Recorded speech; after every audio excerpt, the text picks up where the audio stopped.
Tapi di sini ada dua yang saya akan jelaskan. Yang pertama itu adalah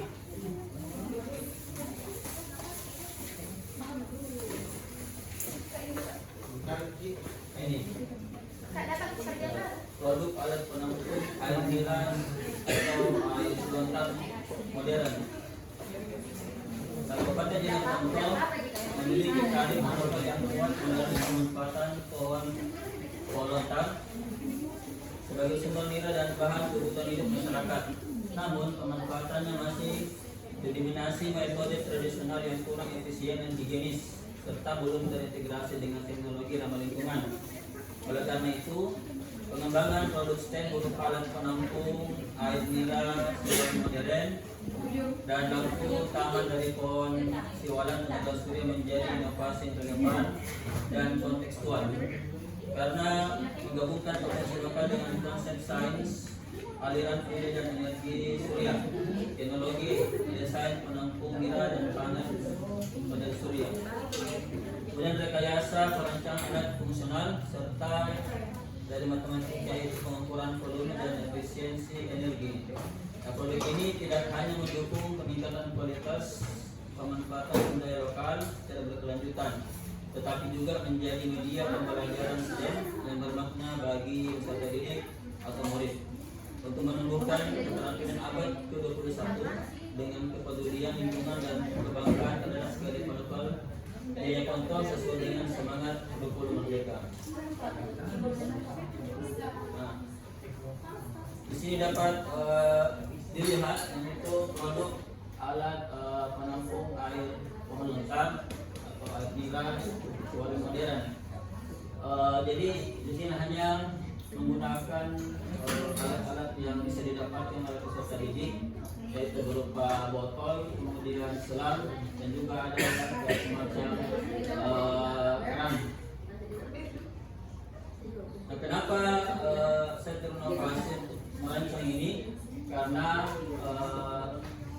kebanyakan atau mungkin hampir tidak ada rata-rata orang di Konto ketika mengambil air mineral atau air lontar itu dia menggunakan wadah dari bambu.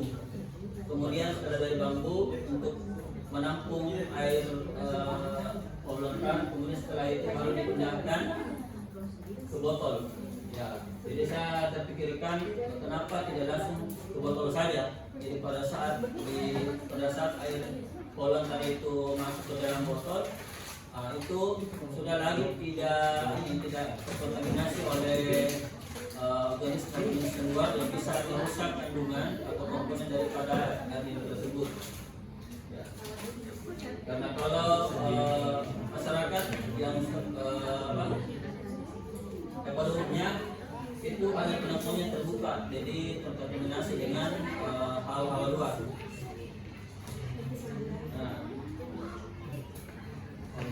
Kemudian adapun dimensi sains dari proyek ini yaitu yang pertama memahami konsep tekanan cair dan gravitasi. Jadi cairan mineral ini mengalir dari tandan bunga menuju wadah penampungan karena pengaruh dari gravitasi. Gravitasi menyebabkan air mineral yang berada pada posisi lebih tinggi memiliki energi potensial sehingga akan mengalir ke tempat yang lebih rendah. Nah, secara fisika, aliran air mineral juga dipengaruhi oleh tekanan zat cair yang besarnya ditentukan oleh kedalaman cairan, massa jenis, dan kecepatan gravitasi. Semakin besar perbedaan ketinggian antara sumber air mineral dan wadah penampung, maka tekanan yang mendorong aliran air mineral juga semakin besar. Nah, ini menjelaskan mengapa wadah penampung harus ditempatkan lebih rendah dari titik keluarnya air mineral tersebut agar aliran berlangsung lancar tanpa bantuan alat tambahan. Kemudian berikutnya masih dimensi sains yaitu mempelajari sifat biologis air mineral atau laju fermentasi dan pengaruh suhu serta oksigen. Air mineral merupakan cairan yang kaya akan gula sederhana sehingga sangat mudah mengalami fermentasi. Nah, fermentasi ini disebabkan oleh aktivitas mikroorganisme, terutama algi dan bakteri yang secara alami terdapat di lingkungan sekitar. Jadi laju fermentasi nira ini dipengaruhi oleh 3 faktor, yaitu pertama suhu, kedua ketersediaan oksigen, ketiga kontaminasi awal. Maka dari itu alat penampungan air nira ini dirancang dengan beberapa hal, yaitu yang pertama penutup rapat ya, untuk membatasi masuknya oksigen dan mikroorganisme dari udara. Kemudian bahan food grade yang tidak menjadi media tumbuh mikroba dan mudah dibersihkan. Ketiga, desain minim paparan panas, misalnya warna terang atau lapisan pelindung untuk menjaga suhu air nira tetap relatif stabil. Kemudian yang keempat, sistem penyaringan awal guna mengurangi kontaminasi biologis sejak proses penampungan. Kemudian dimensi teknologi, yaitu pemanfaatan alat ukur, dan yang kedua alat fotomekanis perekat. Nah, alat ukur seperti manometer sederhana digunakan untuk memantau tekanan aliran air nira di dalam sistem penampung. Sementara itu gelas ukur dimanfaatkan untuk mengukur volume nira yang disertakan dalam satu kali penyedapan. Alat fotomekanis digunakan untuk memotong dan membentuk komponen wadah sesuai desain yang diinginkan. Kemudian dimensi engineering, yaitu proses desain atau prototype uji coba. Nah, pengembangan alat penampung air nira ini dilakukan melalui tahapan desain, pembuatan prototipe, uji coba dan perbaikan. Nah, pada tahap desain ditentukan bentuk, ukuran dan bahan alat agar sesuai dengan kondisi pohon, siwalan atau lontar serta kebutuhan petani. Kemudian tahap prototipe bertujuan membentukkan desain awal menjadi alat nyata yang dapat diuji fungsinya. Berikutnya alat diuji di lapangan untuk menilai kelancaran air nira, tingkat kebocoran dan kemudahan penggunaan. Kemudian mekanisme pelampung atau sensor mekanis. Alat penampung dirancang dengan mekanisme pelampung yang berfungsi sebagai sensor mekanis penanda kapasitas penuh. Nah, pelampung akan naik seiring bertambahnya volume nira di dalam wadah. Saat mencapai batas tertentu, pelampung memicu tanda visual atau mekanis, misalnya penanda warna atau tuas yang dapat terlihat dari bawah. Kemudian dimensi matematika, yaitu menghitung volume tabung penampung. Nah, volume tabung penampung dihitung menggunakan rumus I sama dengan P kali S pangkat 2 kali T, dengan S sebagai jari tabung dan T sebagai tinggi tabung. Nah, perhitungan ini bertujuan untuk menentukan kapasitas wadah agar mampu menampung seluruh air nira yang disertakan pohon siwalan dalam satu hari. Kemudian yang kedua, menghitung rasio kemiringan selang penyalur. Rasio kemiringan atau gradien selang penyalur dihitung untuk memastikan aliran nira tetap stabil. Gradien diperoleh dari perbandingan perbedaan tinggi ujung selang dengan panjang selang. Nah, kemiringan yang dapat menghentikan nira mengalir secara kontinu akibat pengaruh gravitasi tanpa terhambat. Nah, jika selang terlalu datar, aliran menjadi lambat dan nira dapat bertahan sehingga meningkatkan risiko fermentasi. Sebaliknya, kemiringan yang terlalu curam dapat menyebabkan aliran tidak stabil dan mudah bocor. Dengan menghitung gradien yang sesuai, debit air nira dapat dikendalikan sehingga proses penampungan berjalan dengan lancar. Adapun dimensi atmosfer pada penampungan air lantaran modern berangkat dari pengetahuan lokal masyarakat dalam menyadap nilai pornometer yang terdirumuskan secara turun-temurun. Nah, dari penelitian ini dipadukan dengan konsep sains seperti tekanan zat cair dan gravitasi untuk memastikan aliran nira berjalan lancar, serta aspek biologi dan kimia terkait sifat nira lagi fermentasinya. Kemudian berikutnya, nah ini adalah lampu taman dari asal usul dari pohon lontar.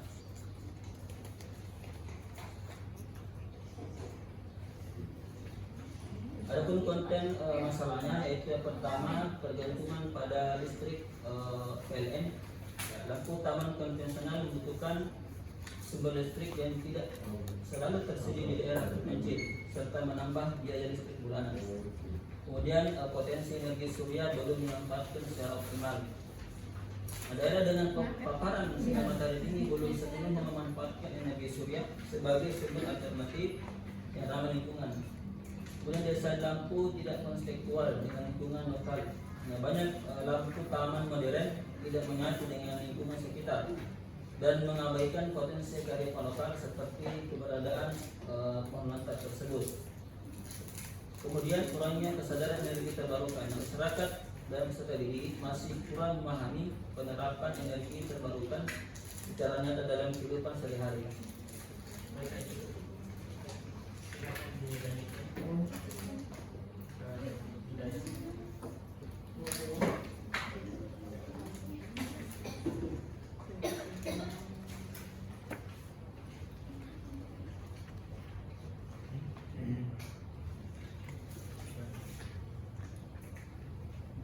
Baik, terima kasih atas kesempatan kepada saya. Saya Nur Hidayah dari Pendidikan IPA kelas B. Di sini saya akan menjelaskan mengenai inovasi sistem berbasis kearifan lokal. Di sini saya akan membahas dua rencana inovasi sistem berbasis kearifan lokal. Yang pertama yaitu ekosal solar atau di mana dikatakan sebagai garam tenaga surya ramah lingkungan, di mana ekosal solar adalah inovasi pembuatan garam yang memanfaatkan energi matahari sebagai sumber utama penguapan air laut.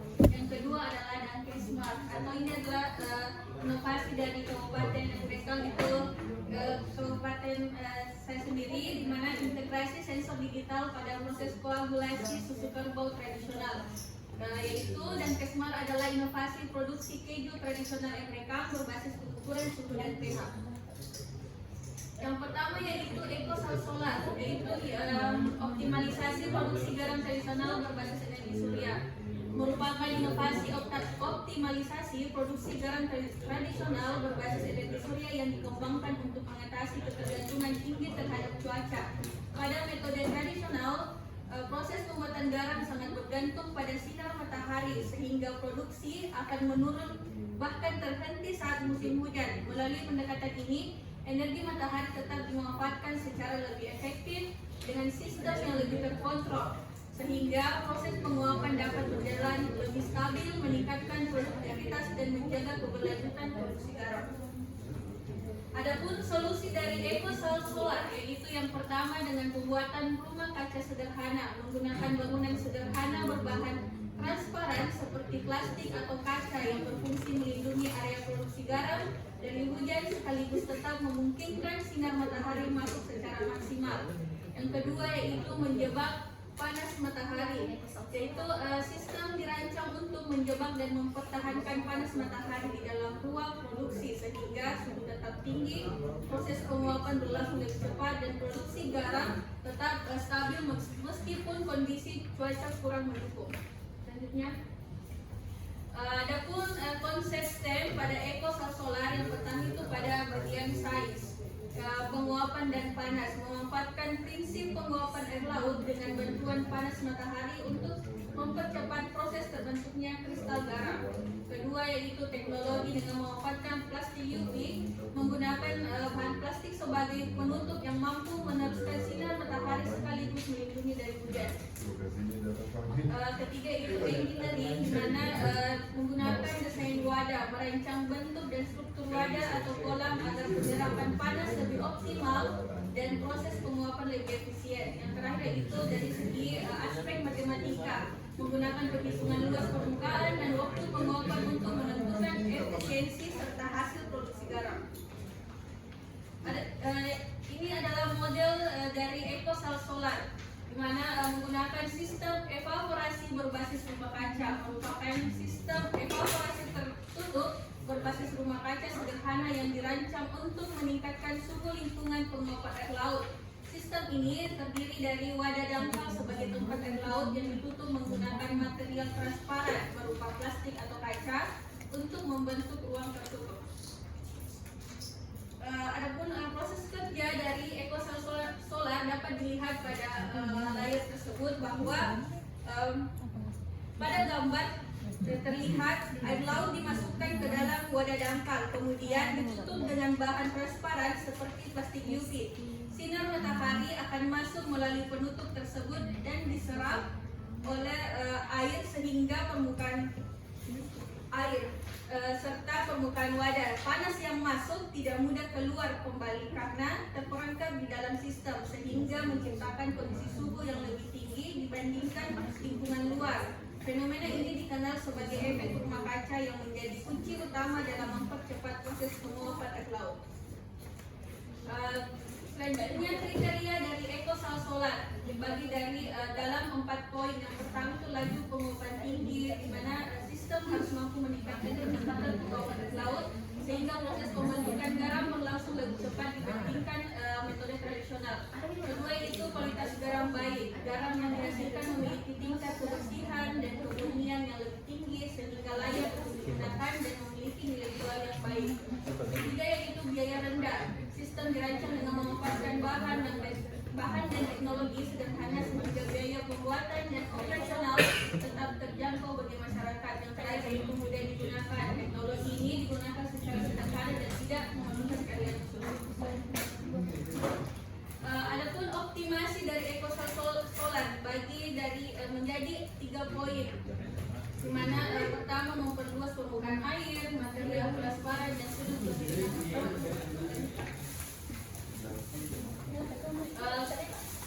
Adapun kendala dari ekosal solar, di mana yang pertama itu cuaca ekstrim. Kondisi cuaca yang tidak menentu seperti hujan terus-menerus atau mendung dapat mengurangi intensitas sinar matahari sehingga proses penguapan menjadi kurang optimal. Kedua yaitu biaya awal. Dibutuhkan biaya awal untuk pembuatan sistem seperti pembelian bahan transparan dan pembangunan struktur, meskipun biaya operasional selanjutnya relatif rendah. Yang terakhir itu perawatan alat. Sistem memerlukan perawatan rutin seperti membersihkan penutup dan menjaga kondisi wadah agar tetap berfungsi dengan baik dan tidak mengganggu proses produksi. Adapun rancangan yang kedua yaitu Danke Smart, atau di mana disebut sebagai integrasi sensor digital pada proses koagulasi susu kerbau tradisional. Danke adalah produk olahan susu kerbau yang telah menjadi ikon kuliner dan ekonomi di Kabupaten Nrekang sejak berabad-abad yang lalu.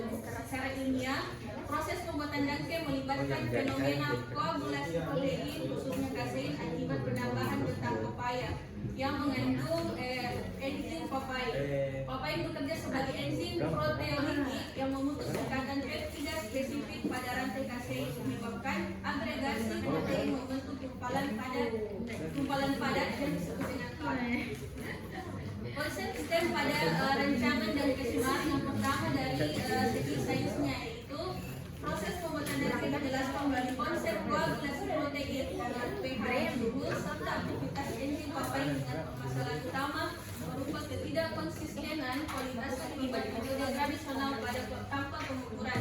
Kedua itu teknologi menghadirkan solusi melalui penggunaan sensor suhu dan pH berbasis Arduino untuk memantau proses secara real time dan meningkatkan kualitas produk.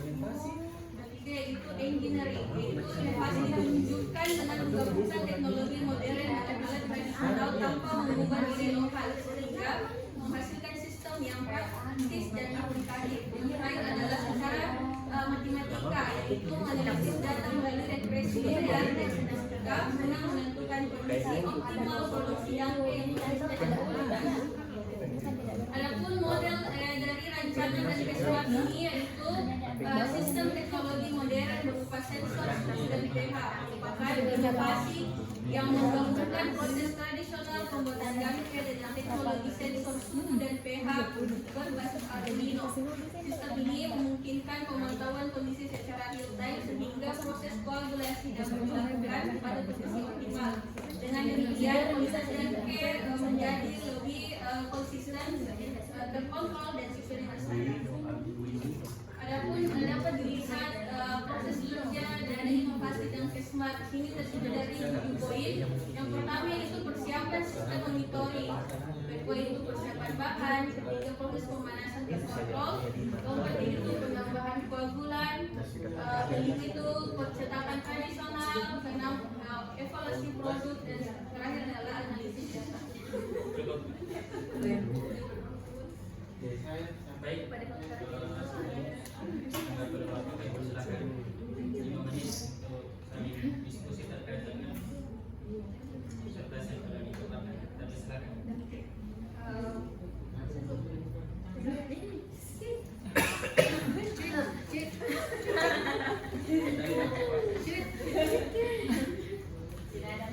tidak ada lagi mulai. Dan memulai.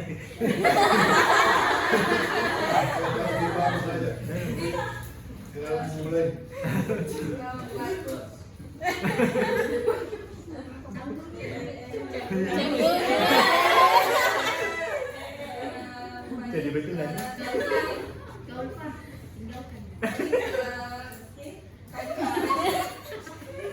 Kali Pak Reski setelah mendapatkan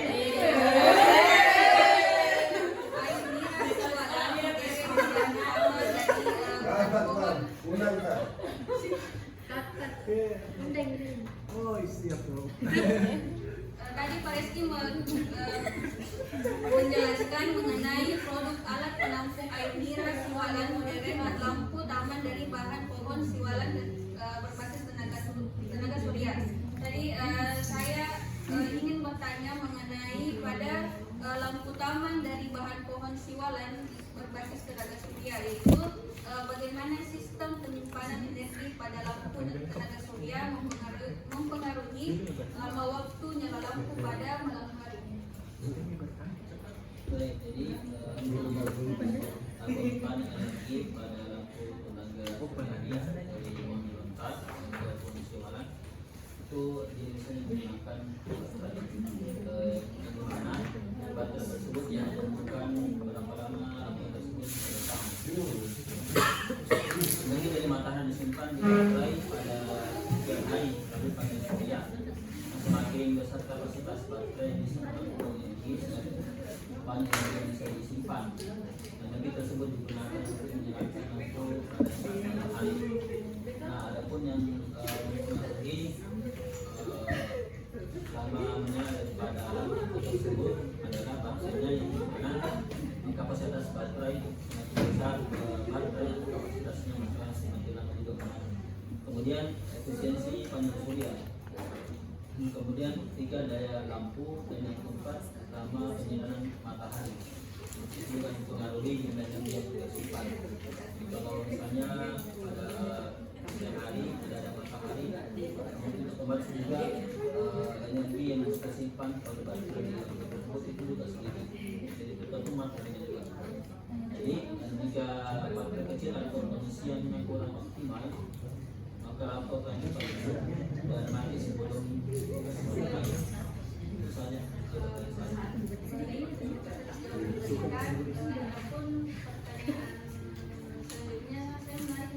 saya tertarik mengenai bagaimana cara meningkatkan efisiensi penyimpanan energi agar lampu taman tenaga surya dapat menyala lebih lama dengan menggunakan baterai sebagai penyimpanan.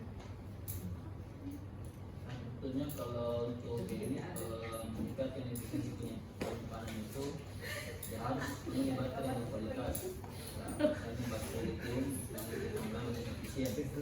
Kemudian mengoptimalkan posisi panel surya menghadap langsung ke matahari, jadi tidak ada yang menghalangi antara panel surya dengan cahaya matahari. Kemudian yang ketiga menggunakan lampu LED, yaitu lampu hemat energi, yang dimana lampu LED tersebut itu konsumsinya